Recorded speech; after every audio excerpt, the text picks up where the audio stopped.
The first thing I noticed was the silence. Not the peaceful kind of silence you get early in the morning when the world hasn't woken up yet.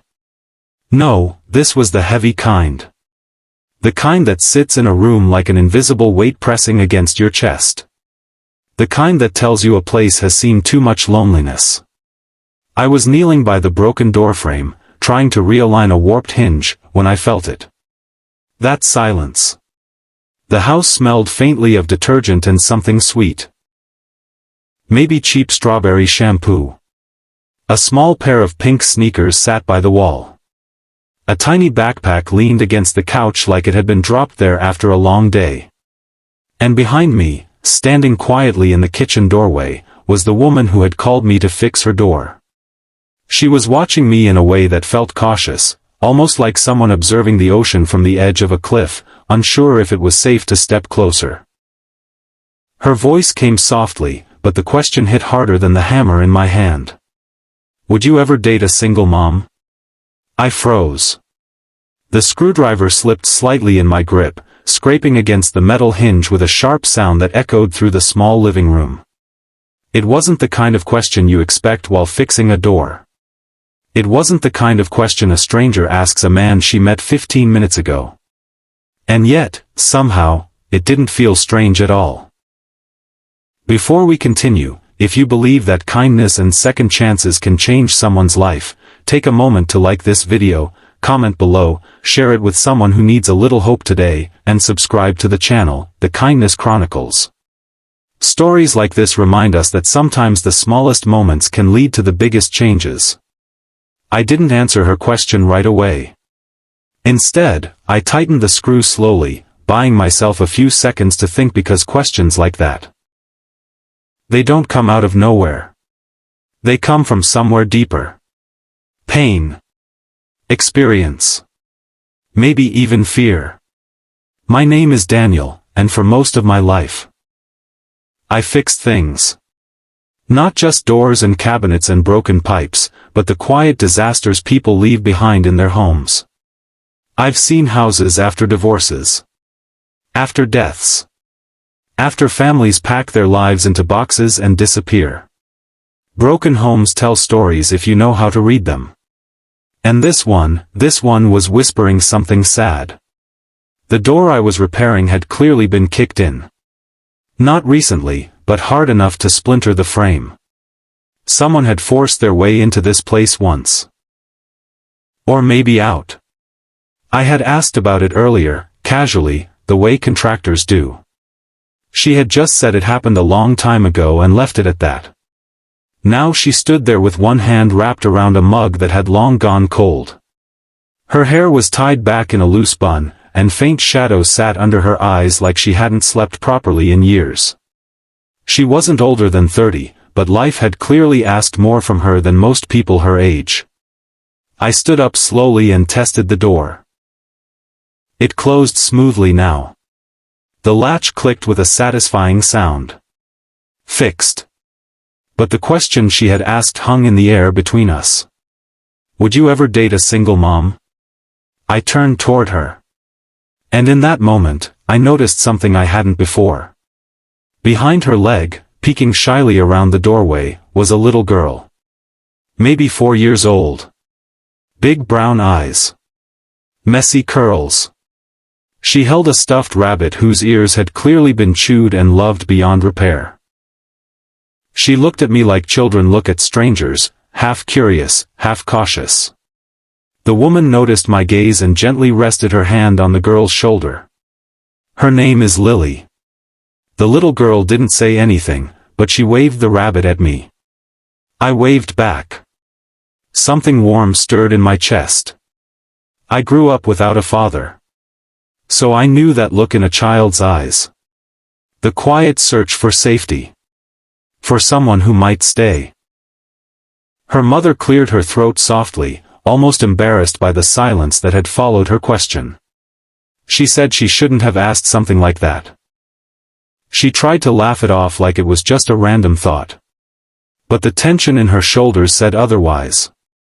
That question meant something. I told her honestly that it wasn't a strange question. People carry things. Sometimes they just slip out. She looked relieved when I said that. Then she explained her name was Emma. Emma had moved into this apartment 2 years ago after leaving a relationship that had slowly turned into something darker. The broken doorframe had been part of that story. The man who used to live here had a temper. And one night, when she decided she had finally had enough, he made sure the door remembered it. But she left anyway. She took Lily and walked out with nothing but a suitcase and a diaper bag. For a long time after that, she said she stopped asking questions about the future. Because the future had stopped feeling like something she deserved. She focused only on survival. On raising Lily. On making sure her daughter grew up safe. But sometimes, when life got quiet, she wondered if she had given up something important. Love. Companionship. The simple idea of building a life with someone again. That's why she asked the question. Not because she was asking me specifically. But because she wondered if men like me, normal men, ever saw single mothers as something other than complicated. As she spoke, Lily wandered closer to the toolbox I had left open on the floor. She picked up a measuring tape and pressed the button, watching it snap back inside. The tiny moment made Emma smile in a way that transformed her entire face. It was the kind of smile that only appears when someone looks at their child. Pure. Unfiltered. Real. That I realized then that the silence I felt earlier wasn't just loneliness. It was caution. This house had been hurt before. And it was still learning how to breathe again. I told Emma something simple. I said I didn't see a single mom. I saw a woman who fought her way out of something hard and kept going because someone small needed her to. That didn't sound like baggage to me. That sounded like strength. She looked at me for a long moment after that. Not like someone flirting. Not like someone searching for romance. But like someone testing whether the world had finally placed a decent human being in front of her. Weeks passed after that day. Normally I finish a repair job and never see the client again. But Emma texted me a week later asking if I could help fix a leaking faucet. Then a loose cabinet door. Then a window that wouldn't close properly. Each job was small. Each visit lasted a little longer. Sometimes Lily would sit beside me while I worked, asking endless questions about tools. Sometimes Emma would make coffee and sit at the table watching us. Slowly, the silence in that house changed. It became lighter. Warmer. One evening, as the sun dipped orange behind the buildings outside, Lily fell asleep on the couch clutching her rabbit. Emma covered her with a blanket. Then she sat across from me with that same thoughtful expression she had the first day. She admitted something quietly.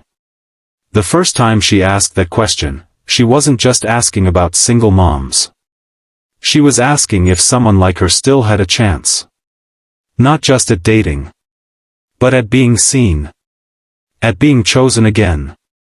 I told her the truth. Sometimes people think love is about perfect timing. About meeting someone before life gets messy. But I think real love happens after the mess. After the storms. When two people finally understand how fragile happiness can be. Emma didn't cry. But her eyes filled with something close to relief. Like a person who had been holding their breath for years. Months later, the broken doorframe was long forgotten. The house didn't feel silent anymore. It felt alive. Lily's laughter filled the rooms. Emma smiled more often. And sometimes, on quiet evenings, we would sit together on that couch and watch cartoons while Lily fell asleep between us. Nothing dramatic. Nothing cinematic. Just three people slowly building something steady. Something real. If this story touched your heart in any way, please take a moment to like the video, comment your thoughts below, share it with someone who believes in second chances, and subscribe to The Kindness Chronicles. Your support helps keep stories of hope and humanity alive. And before this story ends, I have one small request for you. In the comments, write one line. Kindness still changes lives. Because somewhere out there, someone like Emma might read it and realize the world still has room for hope. Sometimes love doesn't arrive with fireworks. Sometimes it shows up quietly, carrying a toolbox, and fixing a broken door.